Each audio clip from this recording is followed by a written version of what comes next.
Hello, this is Mike Van Meter, and welcome to the Recovery is Possible podcast. I want to thank you for joining me, and you can reach us at our Facebook site, which is also called Recovery is Possible, or website, which is vanmeterwellnesssolutions.com. And this podcast exists to educate the public about addiction, remove the stigma associated with addiction, and offer help and support to those suffering from addiction.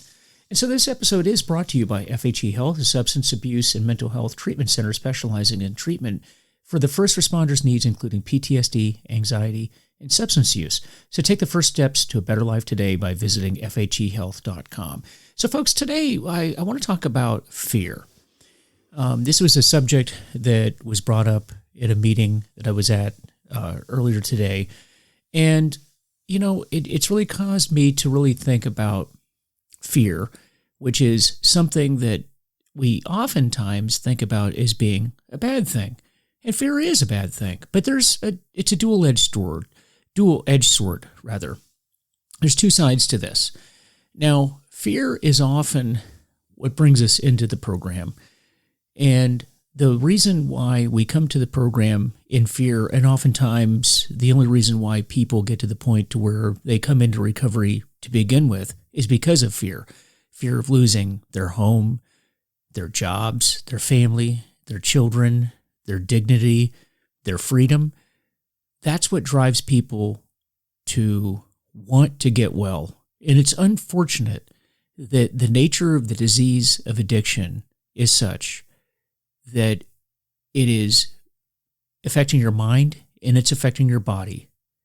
And in your mind, it's telling you that you don't actually have it, that things just aren't as bad as they seem, when really they are. You know, oftentimes the person that gets to the point where they need to come to recovery, they are the last person that realizes that they need to come to recovery. And that's unfortunate because Bill Wilson and the 12 Steps and 12 Traditions talks about this. He talks about how recovery doesn't need to be something where you absolutely go to the bottom towards destruction. It's almost like an elevator, you know, with all the different floors in an elevator. You can get off before you go to the basement. You don't have to go all the way down to the basement. You can get off at some point and then go back up in the elevator. You don't have to wait until the end. But oftentimes, we don't see what others see, what's readily apparent to every single person that's around us. We don't see that for some reason.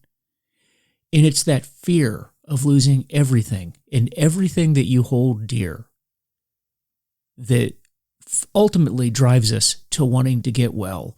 And wanting to get well, the way that it's described oftentimes in the big book, almost like the way that the dying person is.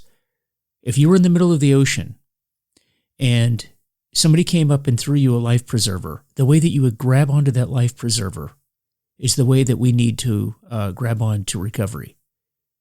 Like it's the only thing that you have, and hold on to it with dear life. And it's only when we're on the verge of losing everything that we often get to that point, and it's a shame. And now that I'm working in the addiction field, and I'm around new people, I'm around people that are suffering, if there's one aspect of what I do today that is just frustrating to me, is just trying to have that conversation with people and trying to get them to see the simple truth that your life can get better, you can get well, if you just follow certain suggestions and follow them and do them. And just allow other people to guide you to wellness in the beginning. But listen and don't question and stop the debating. And it's just so hard to see people struggle in the beginning. And oftentimes people in the beginning are in what I call the great debating society. And that is that they just debate everything that you tell them, everything that you suggest to them. And whenever you say, okay, this is what I did to get well, these are the principles that I followed, then you have people turn around and say, yeah, but I'm going to do it my way. I have a better way of doing things, even though their way clearly didn't work. And then they'll continue down that path until they get to near destruction again. And then that's when they are just driven to that abyss that is so avoidable in the first place. And it's pain, and it's fear that drives us to that place. Now, on the flip side of that, fear can also be a motivator, and fear can be something that we use to maintain recovery. And anybody that has any length of sobriety knows what I'm talking about. What we mean by that is that fear of going back out and fear of experiencing that pain that we had before is what is used to motivate you to stay in recovery if you've attained some period of sobriety. Oftentimes you hear in recovery circles the phrase, play the tape forward, meaning if you think that having a drink or a drug is something that might sound like a good idea, then just play the movie, play the end of the movie first and see how that movie ends. And then ask yourself again whether that's a good idea or not. And you're more than likely going to decide for yourself, yeah, that's probably not a good idea. That, I don't want to go back to that place. And you hear people say in recovery meetings all the time, I have plenty of drunks left in me, but I just don't have another recovery in me. Early recovery is hard. It's very difficult. It's very difficult to make the decision to want to get well. It's very difficult to make the decision to go to treatment. Treatment is difficult. And then that first year of recovery, well, your body, your brain, and your mind is just being reshaped physiologically. Your body is changing, getting those vitamins and minerals and just getting that balance and getting the destruction that you've experienced over all the years of drinking and drugging, all of that getting to heal. That's a very difficult process. It's a hard process. It's a painful process. And nobody wants to go through that again. And the fear of having to go back and start that over again is something that can be used to motivate you to not relapse. So fear can be a good thing, but we often associate it with being a bad thing. Now, when you get into long-term recovery, the nice thing about being in long-term recovery is that you begin to fear the external world less. You begin to not fear economic instability, world events, life events, all of the, getting a job, losing a job, those types of things tend to not bother you as much anymore because you know this, that no matter what happens, you're going to be able to land on your feet.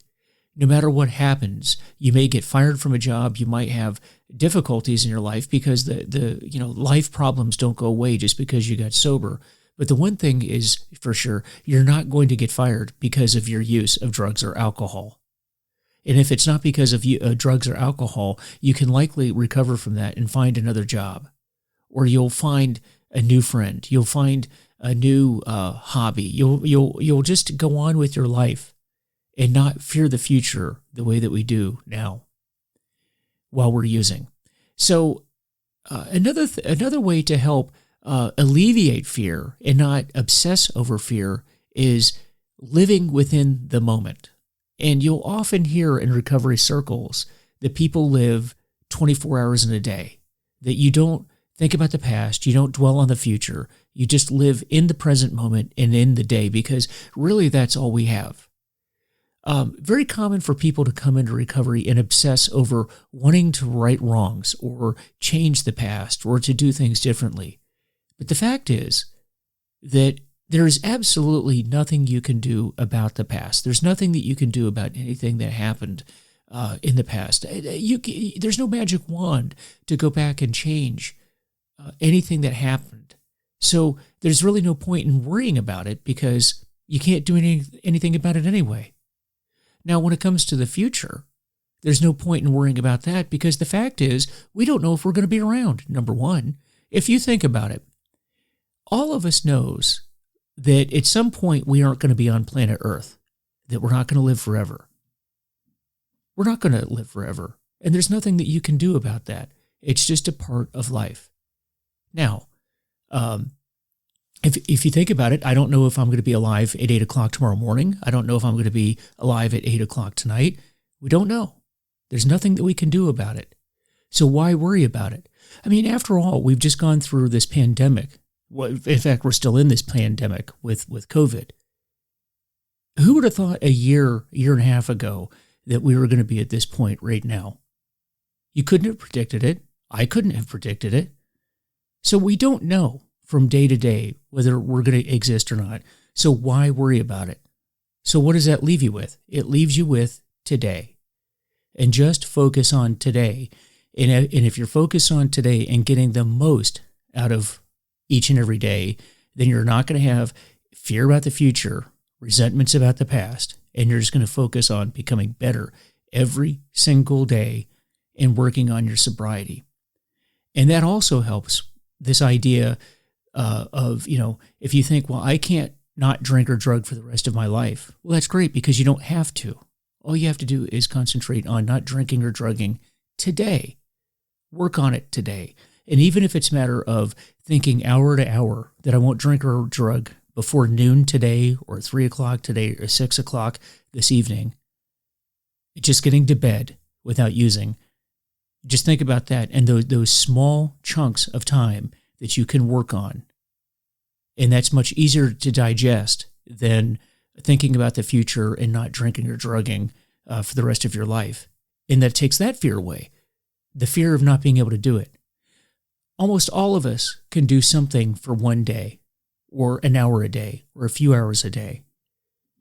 So that concept of not drinking or drugging for years down the road, it just seems so insurmountable.